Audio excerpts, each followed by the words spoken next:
you say that alternative families are good?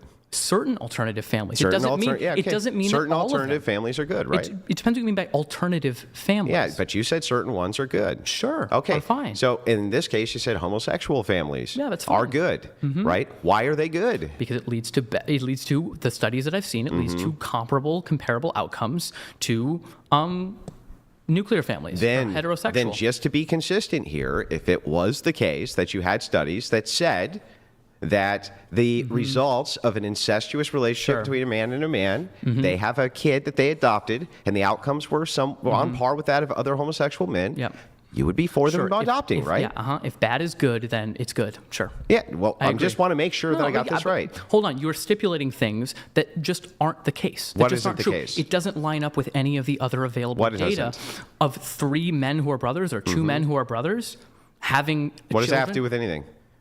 Because it doesn't lead to better outcomes. You're stipulating that it does, but it doesn't. Wait, there's no data on this. Well, I'm talking about the data that happens. Yeah, I know, but great. So there's no data on this, though, and I'm just asking if there was data on this, you would have no objection to it, right?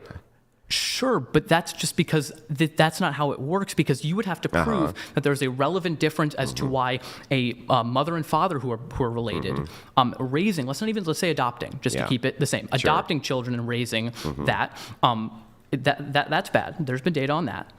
You would have to say that there's some relevant difference between 2 men that therefore would make it good, and not in this case. And I don't see how that would make any sense. Whatever the same case would be for your objections for the incestuousness, right? Being some type of problematic caricature, even though we had a data set that said it was the outcomes for the child seemingly were okay. Do you think that you would still object to the incestuous part of this?